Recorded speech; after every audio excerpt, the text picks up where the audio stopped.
Hey, y'all. Hey, what's going on? It's Camille Essex. I'm host of the Speaker Podcast. This is the podcast where innovators and critics connect. What I need you to do right now is hit that notification bell and subscribe. Follow me. I am working to build my YouTube channel over in the YouTube community. We're also on Facebook at the Speaker Podcast. I'm also on Instagram and TikTok, and I just joined Blue Sky this week. So go ahead and follow me there as well. I have new ebooks and products available on my website at CamilleEssex.com. And y'all, this is the last episode for the month of April. Not April, Lord. This is November. Lord, my calendar, month of November. I'm super excited to have them here. This is my first time actually sitting down and talking to them. So I'm really, really excited to have them here. Dr. Charity and Kedric Marshall are here to join us. We're going to have a really good conversation about love and marriage. Welcome to the show, everybody. I don't have any sound effects, so I'm just golf clap. We're gonna do the golf clap. So those that are not familiar with who you are, just let the listeners and viewers know a little bit about who you are and what you do. Well, I am Charity, without the titles and all, just Charity. Educator by trade, singer, dancer, all the things. Hyper creative is what I like to say because I like to do all the things. Yes. That's kind of me, a mommy, a wife, a Floridian, and so if I sound a little country, that's why. Um, but yeah, I just like to have a good time. Awesome. And Kendrick? I'm Kedric, photographer by trade, father, musician from North Carolina. So if I sound country, that's why. It's okay. I'm from Nashville, Tennessee, but I live in Charlotte. So got you. Well, that's where I'm from. So hey, you know, let's get it. awesome. Absolutely. So the reason why I wanted to bring you on here, just because we're in the space right now, since the age and the rise of social media, there are so many toxic narratives out here about relationships and marriage. And I really wanted to bring wholesome Christian conversation about relationships and marriage to the podcast. And so over the last couple of years, I've started bringing more couples, married couples on just to give perspective and advice, not only to married people, but young families, and then also singles desiring to be married one day. So as we hop into the conversation, before I do that, y'all, be sure to lean and share this conversation because I have a feeling it's going to be really good. First of all, like, how did y'all meet? Like, how did this happen? Because I've seen you all at church and I'm like, they are so cute. So, side note, this is also a D9 situation because Charity is also one of my D9 sisters. So, shout out to all the D9 sisters out there, y'all. Hey, y'all. Hey. So, I'll get into it. So, I like to tell it because I'm a little more theatrical.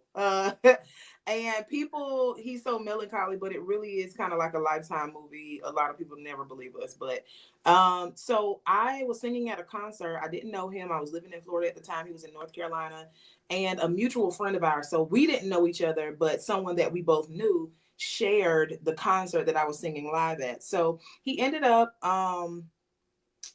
following me on social media, and for a couple of months he would like photos or like comment under the photos, but I'm paying it no mind. I'm literally like post a serious relationship and not really interested in anything, and plus I'm like super creep. I watch way too much Criminal Minds. I never wanted that's my show. Come on now.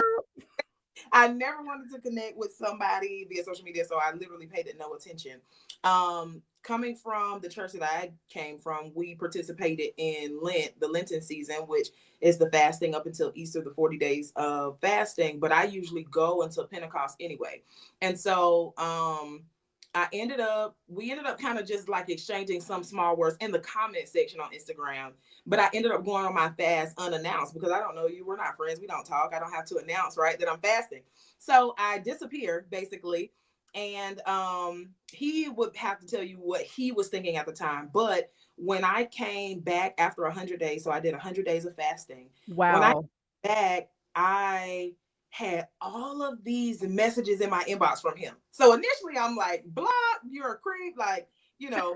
But I happened to read the very last one. Like, I opened it because initially I was going to just block him and be done with it.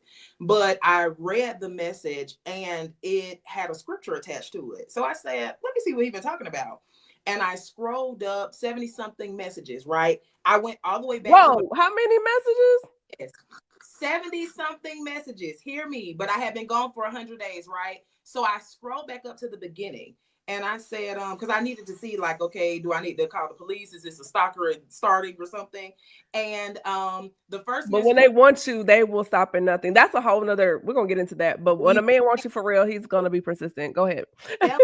So I went back to the original message, and at first they were like, "Hey, are you okay?" A few days in between them, right? So one day he hit me up, was like, "Hey, I haven't seen you online. Is everything okay?" And then the next day was like, "Hey, I'm a little worried because it's not like you. Like I was a poster every day in that era." And so he was like, "It's not like you to not be posting. Is everything okay?"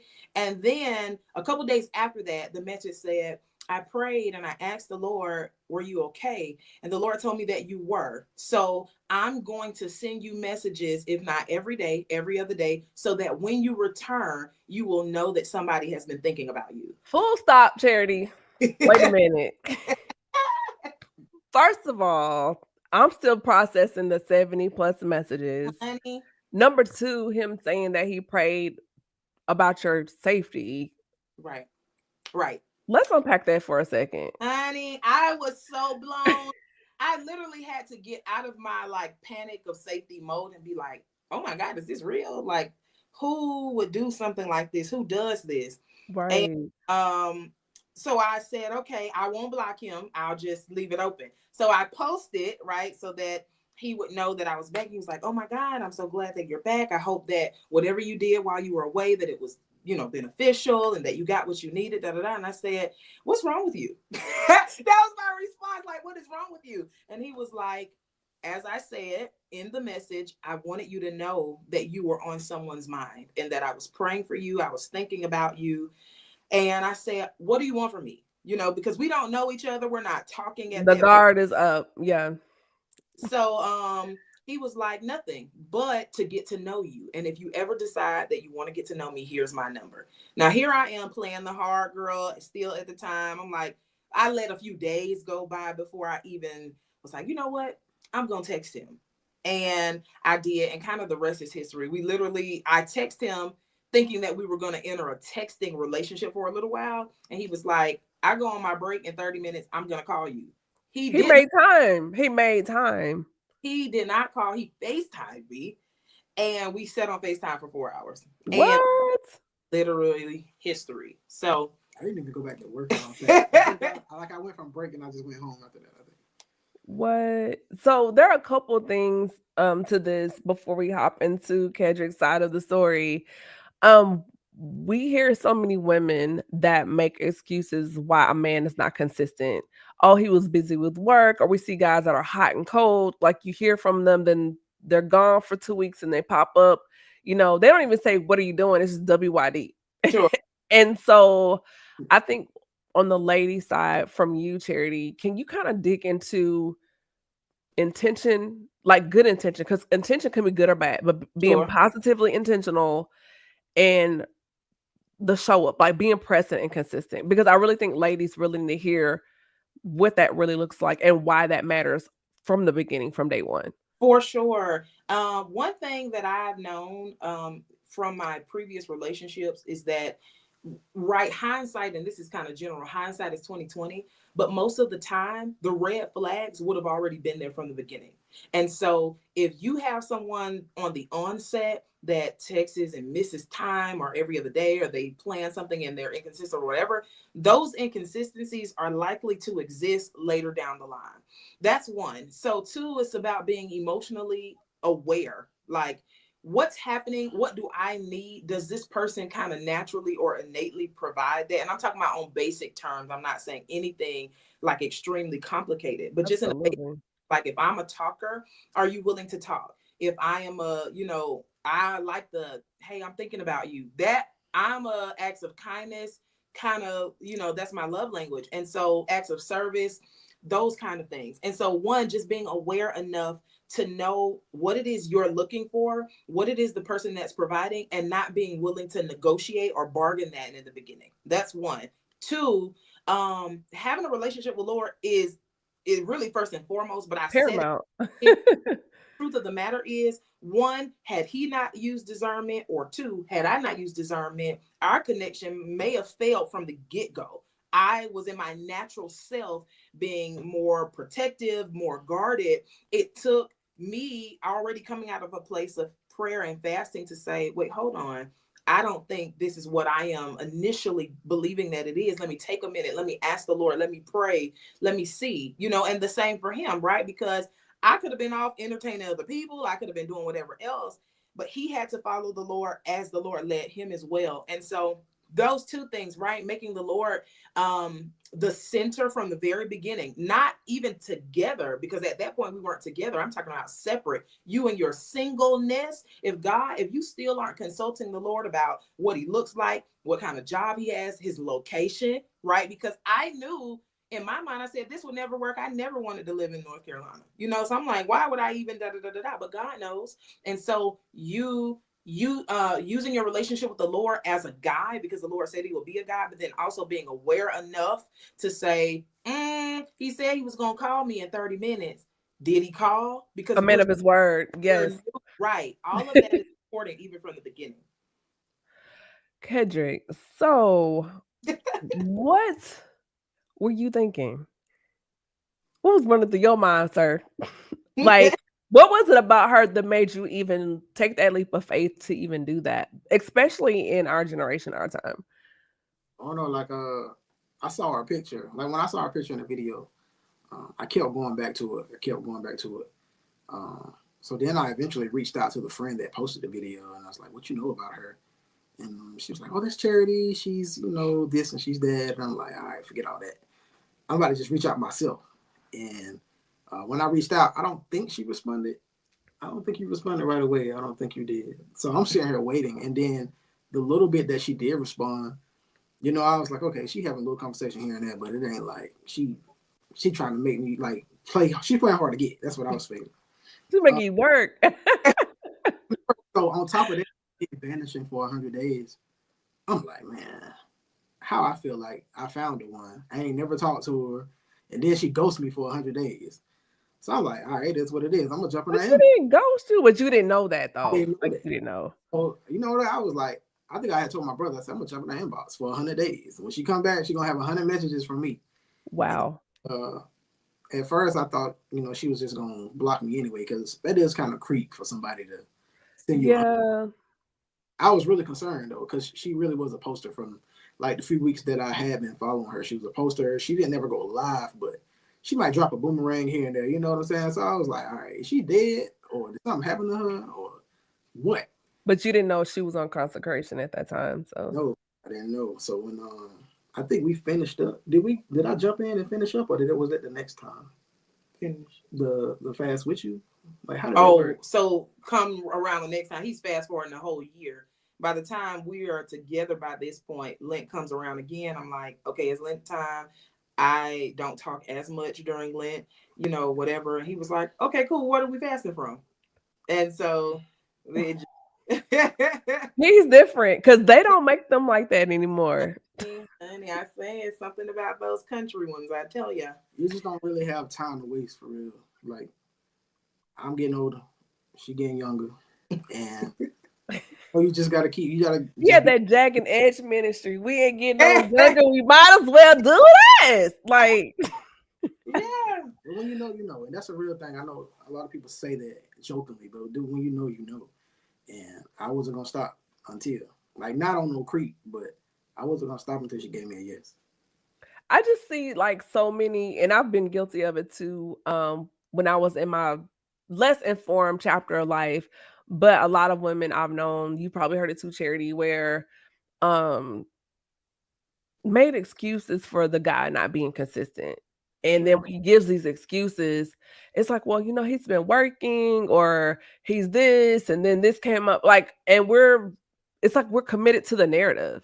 For sure. But from the beginning, he's shown you who he is. He's shown you what he's about. But we're so committed to our narrative, we're just letting all this stuff fly. We're trying to we are walking down the red flag to a yellow to a green. Sure. And it's like, it was a flag on the play from the very beginning.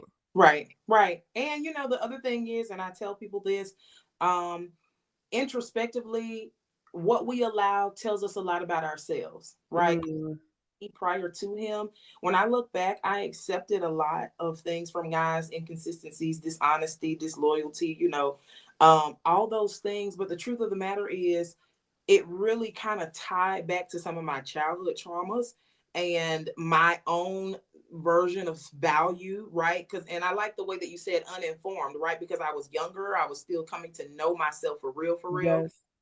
So I accepted those things. It wasn't just about what I was allowing them to do to me, but really afterwards I said, but why did I allow for this to take place? And sometimes it's about fear of timing, right? Will I find the one? Will somebody else come along? If I let this go by, will I get another opportunity? Oh my God, I'm 30, I'm 35, I'm the Exactly. last man standing type of Exactly.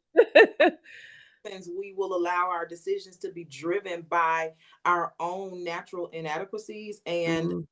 the ambiguity of not knowing it all. When God, most of the time, is sitting back saying, if that's what you want to do, okay. But if you sit tight, if you let me do this, if you let me work it out, I'll do it in a way that you won't be able to deny that it's me. And it'll be so good that for a little while, you'll think it's not real. But then you'll come to realize that everything, every good and perfect gift comes from the Lord. Yes, and I wanna say too, and you all can chime in this, but I also feel that it doesn't even start in the relationships, but even with our friendships with our female friends, because I've really taken the time to really notice in the last couple years, we accept a lot of bad behavior from our female friends.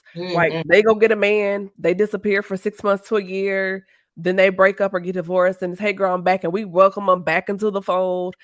Or honey, they up and they have a situationship and, they pop up for air 3 to 4 months, and then when it fizzles, they're back, and it's like, we accepted that in our female friendship, so what do we expect any different in a relationship with a guy? for sure. Again, leading back to us. Now, I'm a twofold this. I'm a table what I'm about to say for a later time. When Okay. you're married anyway, I had somebody tell me when you enter the covenant of marriage, it will highlight or expose the other covenants in your life. Now, I'm tabling that as it pertains to your comment about friends, right? Because Yeah. accepting certain behaviors from friends, you're going to realize after you cross that line anyway, if they weren't your God-given covenants or the people that the Lord designed for your destiny, or even just people that you should have held to a different level of accountability or standard, it's going to tell. And I Mm, understand that advice then, but to your point now, I'm like, you know what? I was so upset at how things fizzled out after I got married. But the truth is, some of even my friends' behavior was toxic. And I settled even in those relationships. Oh, that's my girl. She just happy. She in a phase. She, making excuses for people, but not realizing that it is okay to set a standard in your life across the board for your friends, for your relationships, for your other environments, so that not only you can become who you need to become, but also that people aren't offending the person that God is designing you to be. absolutely. When I started doing that, the phone started ringing less and the sister circle started to thin out. Mhm. And then too, when I realized that some of my female friends were still involved with toxic behavior with other guys, after I've said, "Hey, I love you, but you're better than this," and they get mad upset with me, I pull back because I'm just like, I need a circle around me that we're all walking in healthy behavior and activities. Now, For we've sure. all had our phase, or what For I sure. call the uninformed phase, but at some point, it's like you're still on this hamster wheel with For these sure. cycles with certain people, and you're allowing it. And as your friend, and I love you, and you're my sister, and I'm telling you the truth, and you're getting mad at me, I need to pull back. I gotta pull back. Right. Right. So No. that's really good. For sure. Um, one of the things I want to ask you all, as far as you both are doing amazing things, not only in ministry but your personal life. But how do you complement each other's gifts? And we see again in social media, because I'm using that as a foundation for this conversation because we are of social media No. age. But just being a space of complimenting and not competing with each other and celebrating each other's wins. I tell people all the time. I tell the guys all the time that I learn a lot from my wife, a lot, and it doesn't make me feel any less of a man or anything like that because I feel like whatever I'm learning from her, I can put it in the relationship, in the marriage, and grow us both. Mhm. Uh, so It's never been a competition. She learns things from me. It's some things that I'm good at. It's things that she's good at. We just put them together and make it work, and it always ends up being amazing. I agree. That I think a lot is about perspective, but also about intake. So let me explain. Mhm. When we came to the table, we kind of have that narrative where I was already, by the time we met, I was finishing my master's, headed into my PhD program. Now Kedric is like, I know everything about everything else, right? So like I we were riding in the car one day, and while people will be like, oh yeah, she's into the books, whatever, he was like, yeah, you smell that in the air? And I was like, what are you talking about? And he was like, this, the rain, you can smell it. I said, what does it smell like? And he was literally showing me not even just how to smell rain, but then he told me to look over into the distance. He said, you see that right there? That's rain, but it's far out. It's probably in the next city. Da, da, da, da. So perspective, right? Because some people would feel like, and I'm just using this as an example, a lawyer and a lawyer work best together, but it's not that in our case. I believe that marriages are to symbolize in a lot of ways the relationship that we have with God. And so the same way that the Lord's strengths are made perfect in our weaknesses, there are things that I am extremely good at that I'm able to compliment him, right? Because the Bible also says that a man who finds a wife finds favor. And sometimes favor comes in the form of tangible things, right? So there are things that I can literally give, show, do. But in the same way, there are things that I am not good at, or things that I wasn't, when we met, that he would take the time to teach me. Like, this is how, you know what, let me show you how so and so and so. Like, this was the first relationship that I was in with a guy that everything that ever went wrong with the car, he already knew how to fix it. He could do it himself. Like, Wow. anything that was, oh, my apartment, so and so, no problem, I'll be over there in a minute. And I was like, wait, you know how to, you a plumber, and just kind of figuring those. Handy. So he is such the handyman, but also in the creative space as far as photography and videography. Just in a personal way, just being very transparent. Prior to him, I would post via my phone, but I was never scheduling like professional photo shoots. But his eye would say, let me do it. Let me show you what I see. Let me be able to do it. Mm. And that pouring into on the emotional and mental side is just priceless. So, some of that is about perspective, how you see what each person brings to the table and how you choose to make that. But when I say intake, I mean also making sure you are guarding your covenants, ear gates, and eye gates from things and people who will speak against what you feel complement each other and try to make it out to be a weakness. I had friends to say, oh, Kedric isn't da da da da da. And, like when we first met, and I can say this is very vague, but I was already tongue talking and everything when we first met. He wasn't speaking in tongues, and at that time, and I remember a friend saying, how you gonna marry somebody who can't even speak in tongues, or whatever else, right? But here, the Lord, knowing what the Lord was going to do when he would do it, some years later, he would receive the evidence of speaking in tongues.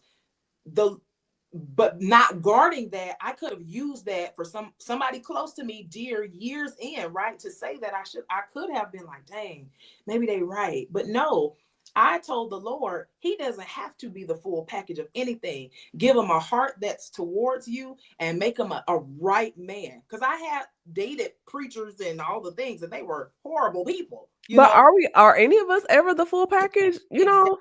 Exactly. But I knew what I had told the Lord. And so Yeah. when those comments came in, I was able to guard us and say, you know what, that's your perspective, but I'm going to lean with Jesus. And I'm so glad I did. Kedric. I kind of like blocked out. Well, honestly, I didn't even have anybody on my side that was like, she ain't this and she ain't that. A lot of my brothers and like homeboys was like, hey, yo, you better quit playing. Like, I'm like, I'm not playing. And some of them would be like, well, why are you still here? And I could tell the story now. I was at work. Matter of fact, I was at work. I think I was at work one night when I actually made my decision to move to Florida. Mm-hmm. It was me. I called my mom. I said, Mom, I'm out of here. She was like, what are you talking about? Aren't you at work? And I was like, yeah, I'm at work. And I said, but I'm about to leave. I left in the middle of my shift, went home. I packed up my car, packed up my clothes. The next morning, I was on 10, headed to Florida What? because yeah, I didn't Well, want to. that's out of context, right? In context, but out of context. So I had finished my master's, as I said, headed into my PhD program. Initially, my PhD program was supposed to be in Atlanta. My master's was in Atlanta. And so we were commuting. Like he was visiting me in Florida, and then I was going to visit him in North Carolina. So when the idea of me moving to Atlanta full time, it was like, oh, perfect. Charlotte is right up the road. That'll be great. I ended up getting a better offer in South Florida. And so I called him one day and I was like at work while he was at work. And I said, I need to talk to you. It's really serious. And he was like, okay, I'm gonna step out, whatever. And I said, I know that we have been talking about me going to school in Atlanta, but I got a better offer in South Florida. I'm gonna have to move further south into Florida. And he was like, okay, like how far? Because we were already commuting 7.5, 8 hours. And I said like 14, 15, because I was moving to Miami. And he was like, yeah, no, at first. And I was like, well, I don't know. We're just going to try to make it work. We're going to buy a flight in advance. Like me just being completely emotional.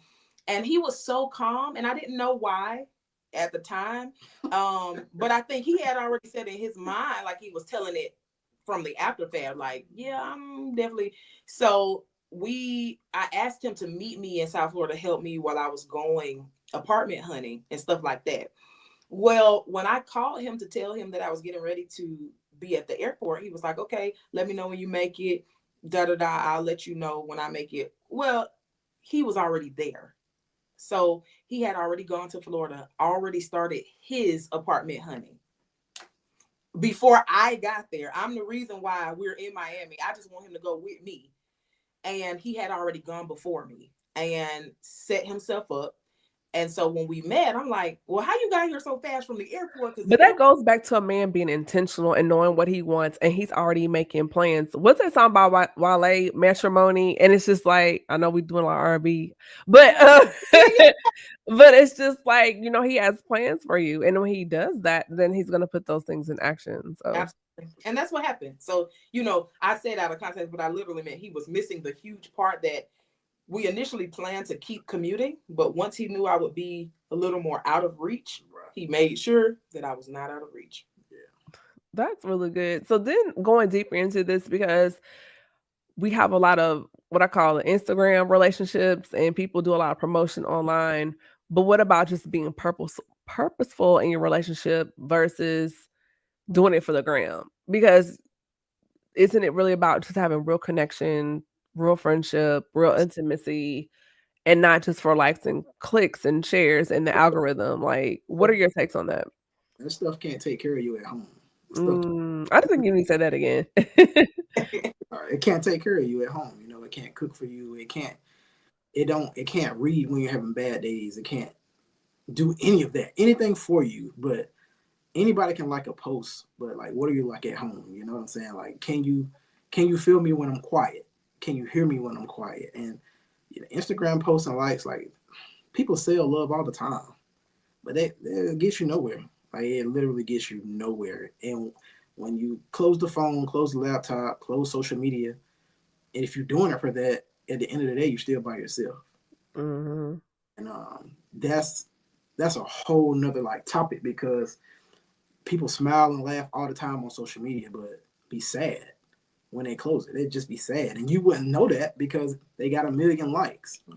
But a million likes cannot compare to, what's the best way to put it? It can't compare to the real thing. It's real life. 'Cause it's like, to me, because I observe a lot of things online, and Charity, let me know if I'm wrong. It just seems very transactional to me when I see a lot of people talk about, and I hate this term, it makes me cringe, high value, and the list of making this and that, and what are you doing for me? Or these 50-50 conversations. And I'm like, 50-50 is not in the Bible. It's not biblical.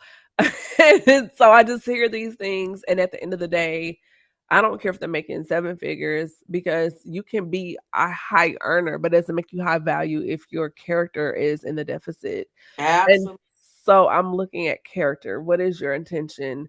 Are you someone of integrity? For sure. I think that's what matters. What are your takes on that?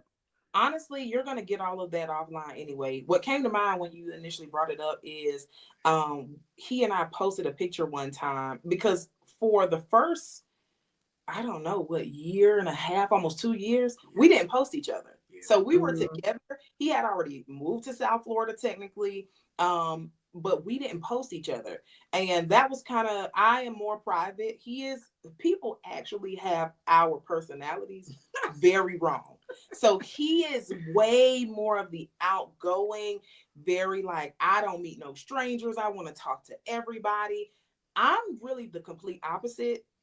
When I am in social settings, can be social, but the truth is I'm a major introvert. I don't really want to go. I don't really want to talk. That's kind of more me. And so we didn't post for a little while. When we finally did debut, we posted, it was some time later, but we posted a picture of us matching, which we still kind of do that today. But we posted a picture of us matching, like we had on matching shirts and matching shoes or whatever. And I remember a comment getting back to me from one of my closest friends from our past. And she was like, they just trying to put on, but they not really happy, so and so and so. The hate. Some people are just anointed to hate, right? But I remember us like literally laughing about it, because the truth of the matter is, like, even right now, I'm off of social media technically. So people haven't seen me on social media since Mother's Day-ish. And that's just, I've been working on, other things and trying to center for what's next for me. So I have no problem unplugging. But I was saying that to say, people will assume good or bad either way, right? Via social media. But the truth is, what you establish in your home, the atmosphere that you establish in your home, the relationship that you establish in your home, and like us now with our children, that's going to always supersede whatever is external. Because like Kedric was saying, at the end of the day, when you're having a tough day, your foundation has to be solid. It cannot be based on outside opinions, outside validations, outside affirmations. You and your partner, or you and your spouse, have to know how to handle each other, how to talk to each other, how to engage with each other. And I remember even telling somebody recently, because they were like, well, you know what? You all always talk about, well, let me consult with my husband, or let me consult with my wife. And As you should. that makes people feel like y'all can't make decisions without each other.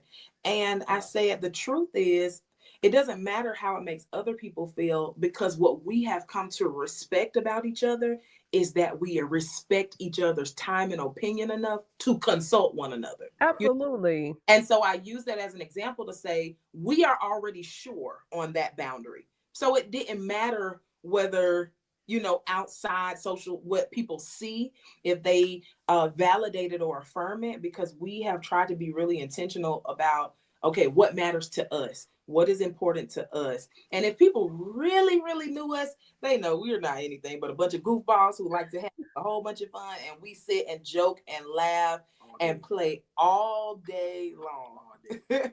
That's so good. Kedric. Ask me the question again so I can give you that. So I was just talking about just, complimenting each other, celebrating the wins, not being in competition in a relationship. And then she also brought in the point of just being accountable to each other, and just also managing the relationship outside of social media. Because I brought the point, as far as a lot of people post online, but it's really just for the algorithm, right? And so the conversation just went towards, as far as having that genuine connection offline, and not so much as allowing social media to control the narrative of your relationship. Yeah, I try to build my day around my wife, right? So how she feels matters, what she needs matters. And it's not a social media thing at all. Like, when I post her because I feel that way. I don't care if Jack don't like it. I don't care if Tom don't like it. I don't care if Susie don't like it. I'm gonna post her because that's how I feel. And if I can't show her off, what's the point, right?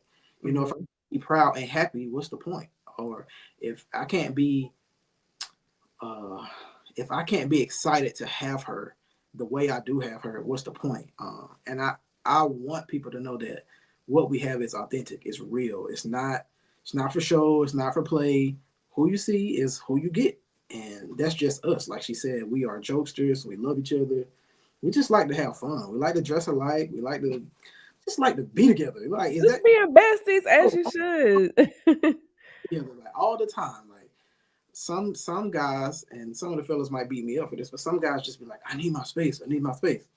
Not me. Like, where's you going? Like, if you kitchen What to you say? What you go going? to the kitchen to bake with you. If you want to get some water, we're going to get some water together. That's just how I. That's my take it. Oh gosh. And So let kind of me plug in right there, right? Because yes, that does not work for all people. For right. me, coming from relational spaces where I realized that I was even subconsciously begging for time, begging for attention, settling for people basically picking me up and putting me down when they wanted to, it was a breath of fresh air to have someone who consistently says, no, I enjoy your space. I enjoy spending time with you. I don't have to always go da da da da da or be apart for X amount of time because I enjoy our time together. Someone who was primarily focused on what we were building. That was very new for me, you know? And so, while that remedy may not work for all people, right? And granted, we have our time and our space to be able to do things, you know, Right. in our own way. The truth is, sorry, our kids are here. No Um, problem. the truth is, I appreciated that because it gave me something different. That's good. So how do you all create safe spaces of communication for each other? Um, there are situations where people are walking on eggshells because I just feel like if you have to do that, therapy, maybe, but just creating those safe spaces of communication. So even when you don't agree, you can do so in a space where it's honest, transparent, but you're not destroying your partner. Correct. Because I've heard someone say, and I've kind of taken it on as myself as a single person, but I'm like, it's very true. It's like, do you want to be right or do you want to be married? That's a thing, honey. That is a thing. Yeah, it is for sure, for sure. But it goes back to just setting the tone for your home, right? So even if we do have a disagreement, like if my voice is here, your voice is here. Like we're not yelling at each other, we're not storming off, leaving the house, or none of that. Like we're gonna talk about it, and just like I said about the voice levels, and you just gotta know how to talk to each other and respect each other. And Mhm. that sounds so like, oh my gosh, she's lying. No, I'm not. Like that's how you keep. That's how you keep the what's the word of the disagreement, right? So you're not. It's not getting out of control. That's how you manage it basically. Mhm. Managing conflict, yeah. And what we did on the front end, and we revisited, right, is say, like, these are our non negotiables and angry moments. And you So, do that at the beginning? exactly. Okay. So, before we got married, I said, well, we haven't really had major, conflict. What are you like in conflict? What am I like? And I said, sometimes I just need to, and I said this to him. I was like, sometimes I just need to take a minute. So if we're upset and I just need to leave the house for a minute, you just have to let me do that. And he said, respectfully, I want to find another way because leaving does not work for me. Right? Like if you need to be apart for a minute, okay, or if you need to go to a different room or you just want to table the conversation, that's one thing, right? And so he's talking about things that work for him in angry moments. We're not talking about the good stuff, right? We had the conversations on the front Yeah. end. All right, I don't like when people do this when they're upset. I was able to offer that as well. And then we set that boundary. Once we got into marriage, right? Because we know everything isn't always peaches and cream. We already had in our mind, like, okay, even though it's more natural for me to respond this way, I remember that we came to the agreement that this is how we would. One of his things was, I don't believe in ever going to sleep upset. So even if My you need grandparents did all that. They would stay up all night and talk until it, and yeah. that was his thing. I won't hold a grudge long, but I still wasn't the person. I'm like, maybe I need to get some sleep first, right? But he was like, no, I don't want to, I don't want that type of household. If there is something, we can go all day and have not addressed it per se, but before we actually go to sleep and wake up to the next day, I want us to have come to a different place about it. And I, that while that wasn't my norm on the front end, it's something that I've come to really respect. And it's something that I actually offer when people ask me, for advice and things of that nature. I'm like, it sounds cliche, but it's one of the things that leaves less room for the enemy. Yeah. Yeah. And then the thing about him not wanting you to leave, I like that because how many times have you heard stories about a couple having a disagreement and someone got to an accident and their Exactly. last conversation was that. So I like that as Exactly. a rule. Like that's really good. Exactly. And that was the premise. His protective instinct is insane. So he's always like, yeah, but what if something? And I'm like, well, I don't watched enough, whatever. I don't know what to do in the situation. And he's like, no, let's always be safe. Yeah. Even in Yeah. we're going to be safe first. And it's something that I've just really come to appreciate. Just come sit down. Right. But that goes back to how he started. And Right. so for him to say that doesn't throw you off because that's how he began the relationship. Exactly. Protecting, being concerned about how you were doing. So that's very consistent with his character. That's really good, Kedric. So what is your advice to Christian singles? Because you all have been single, now married with children. So what are some things that you would say to those of us that are single that one day would like to be married? Just some things that no one told you or you didn't realize until after you got married. So it's gonna sound cliche, right? But I have to say it because now I'm on the other side of it. When people say enjoy your singleness, enjoy it, right? Because becoming a wife was one of my greatest accomplishments. Becoming a mom, even greater than that. But the level of freedom and time and just kind of flexibility that I had when it was just me, you do not have that, right? And that's not a bad thing, but it is a real thing. So I've come to make adjustments and really appreciate the newness that I have in my life and being a wife and a mom.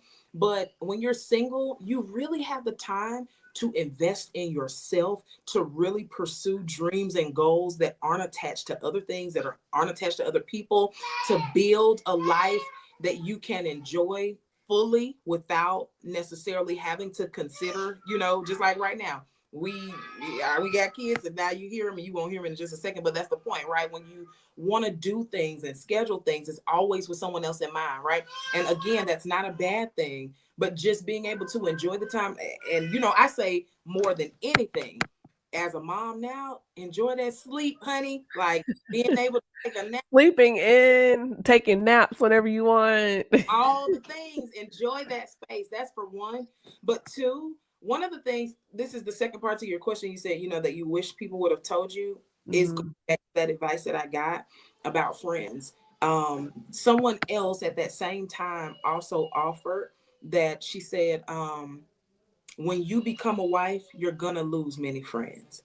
And I didn't get it because most of my friends, because I am so introverted, they had been around for decades, Mhm. or just long periods of time. But she said that, and she said, so you're going to need to find some married friends. I know that you may not How be. do you lose friends after you get married? Because So, and I say that because I felt that and I've had this conversation with a couple people that you kind of felt ditched because as soon as they get the husband, it's like, "Okay, thanks, bye." And it really felt like I really your friend or was I just a placeholder because you were just waiting for this guy to show up? Like, mine happened on the adverse. Let me just respond first. okay. So, I had a friend, we had been friends for over 15 years, headed into the 20-year mark. Tell me your relationship, because he and I are very affectionate, very, whatever. And she told me, I said, well, why haven't you been coming around? We haven't been talking as much anymore. Like, is everything okay? Yada yada. And she said, your relationship highlights my singleness, and I need to find a better way to deal with how that makes me feel. Now, this is completely blowing me away because again, we have been friends so long at this point.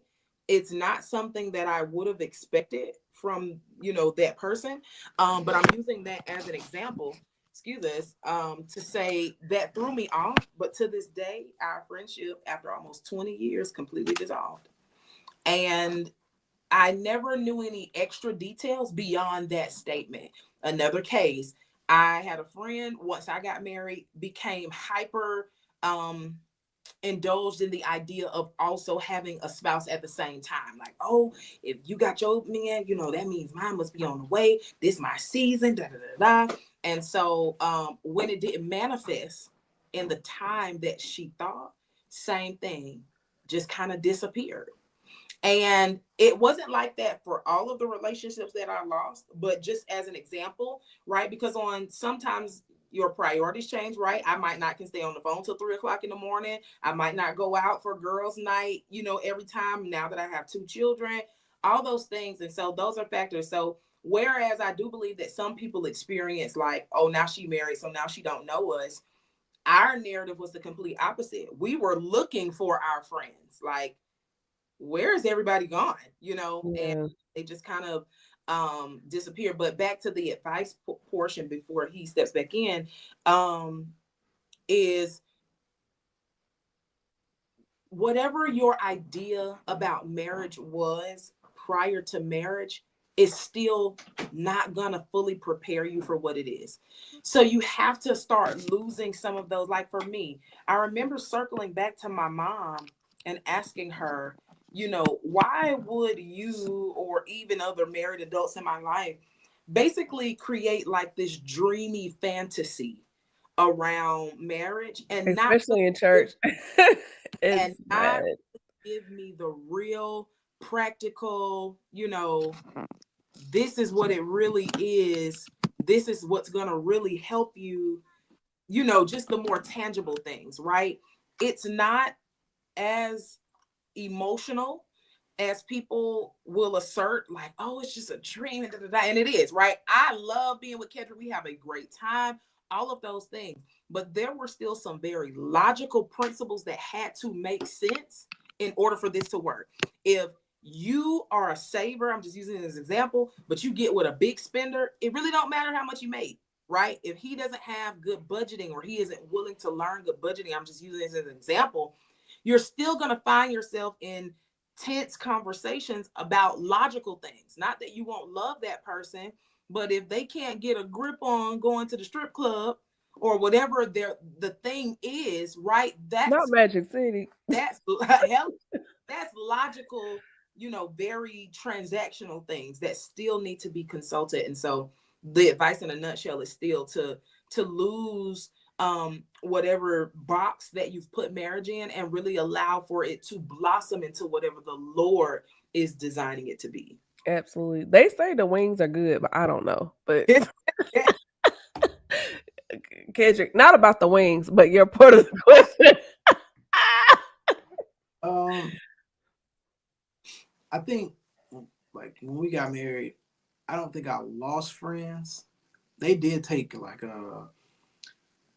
they went distant, but I didn't lose them. And I think it was just a necessary conversation that needed to happen. Like, the things we used to do and hang out, I can't do no more. Not because she's controlling or anything like that. It's just I'm trying to build this. Like I'm trying to continue to build my foundation. And I can't build that if I'm never here. Mm-hmm. That's good. That's But really good. being with her and watching her go through stages of like friends just disappearing, um, I'm the type. Once you like cross my wife like that, I'm out of there. You ain't got to worry Yeah. about. And shouldn't like in marriage, like if you don't like me, you don't like us, like it should be a That's how. unified. Like you're not gonna just speak to me and don't talk to him. It's like we are As, friends. We are friends. right there, and I'm gonna say this, and I'm gonna actually send it to you. One of my sorority sisters posted a link. She had just gotten married, and she said, "Here are my 10 do's and don'ts for leading up to your wedding and post marriage." And one of her points was, if they are not your friends, like the both of you, they don't have to stand up there with you because. And she explained every single point, and she said what she found was that if people secretly didn't approve of him, they didn't last in the aftermath anyway. And so if they don't stand for you and your spouse, you have to kind of check the personal relationship. How you don't have to be his best friend, right? But if you were like, oh, then how are we going to maintain a relationship? Because there's always going to be a line that you cannot cross because he is my husband. Right. Mm-hmm. I think the friends that left, so like she said, we are very affectionate. We just lovey-dovey people, like a lovey-dovey marriage. And I'm not gonna dumb down my love because it makes you feel away. You know, I'm sorry that our marriage reminds you of your singleness. I know that probably sounds very harsh, but what I'm supposed to not love her because it makes you feel away? That sounds like you're jealous, but Yeah. And But that stuff comes out, right? Because even to that friend, when the verbiage was used, they were very offended. How could you think that I would ever be jealous of you? Da da da da da. But a lot of times people struggle with the truth about their emotions when it's about people that they are close to. Maybe you are not a jealous person. It may not negate the fact that you are feeling jealousy. And the truth is, that's the enemy's playground, right? When he can make us resent people or things, or be jealous about things or people or covenants, when the truth of the matter is, every person, every covenant pays its own price. You have mm, to know that what's for you is for you. And whenever that comes around, you're going to appreciate even the timing that comes around. If I married the person that I actually wanted to marry, wow, like if I didn't choose to celebrate, or like the Bible says, rejoice with those, I wouldn't be able to fully rejoice in my own goodness, because I would have spent so much time trying to build something to be a part of other things and other people, instead of realizing that person was not for me. And I am so glad that I didn't base my own inner status off the status of those that were around me at the time. Like they say, always being the bridesmaid, never the bride. I wasn't even being the bridesmaid, right? I was knowing people and just attending the wedding or singing at the wedding. I wasn't even being the bridesmaid, but just still watching it happen for all of these other people when it came so close for me a few times prior to. But I'm so glad that I just chose to find contentment and say, you know what? If they are not for me, as much as I may have loved them or whatever at the time, I gotta wait for what God has for me and be happy for those who get to experience that at whatever point. absolutely. Wow, this has been a really good conversation. I really appreciate you both coming here to sit down and share some of your nuggets with us. Before we wrap things up, do you have any takeaways or last minute thoughts that you would love to leave with the listeners and viewers? Because I really would love to bring you all back in the next season, because this is the last episode for the month of November. And then also what you have going on, what's new, any new projects, and where people can contact you on social media. Takeaways: wait for the Lord. I know it's cliche. Wait for him. And when I say wait, I don't mean wait and be bored. Wait and enjoy life, travel, all the things that you want to do with your husband besides the physical things, do with yourself, right? You want to go to the movies, go to the movies. You want to go to dinner, go to dinner. You want to take a trip, take the trip. Enjoy that time, because when it comes, it will be beautiful, but it's still going to be very different. And so enjoy that time. As far as me, where you find me, I've been off of social media for months now, but in preparation to come back, and I'm coming back with some new things. So I am excited about the news that I'll be sharing at the top of the year. Everything on social media is at Charity Danielle, but just really about to step into some new ventures, and enter some new avenues that take me out of my own comfort zone. And so I'm excited, but you'll be able to see more of those updates via my social media, Charity Danielle, on every platform. Just to piggyback, like takeaways, just keep working on yourself and your singleness. That way, so when someone do come, you ain't got to hit them with that. I'm working on me. You'll already be ready, and maybe he'll be consistent and he'll know what he wants. And he can just wait 100 days. But you can find me at Instagram at Capture Moments. That's 2Ks. You can find me on Facebook at Kedric Lamar. That's Kedric, not Kendrick. Just stay tuned for like a lot of specials getting ready to drop with the photography company. We got a lot of big things coming. We got a great studio space to work out of. So just stay tuned for that. We're traveling where we for quite a bit of time. So Yeah, when the yeah. specials drop, if you want to get on them because he is thankfully booked and busy. Yeah, for sure. Just stay tuned for that. For the dates, and hopefully you book. Absolutely, y'all. Thank you so much. And sit tight right after we end the live. Everyone, I hope that you got something from this conversation. I really appreciate it. I learned a lot just listening. I hope that you did too. Be sure to connect with us online at the Speaker Podcast on Facebook and YouTube.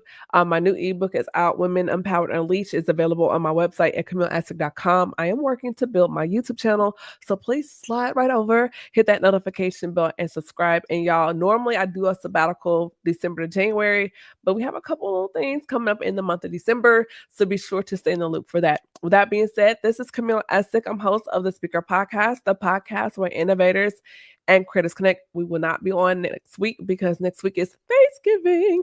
So I need y'all. We gonna enjoy this dressing, not Stephen dressing, okay? Right. And I need y'all to be safe out there doing the holiday shopping, Black Friday, Cyber Monday. And just remember, this is a season of blessings.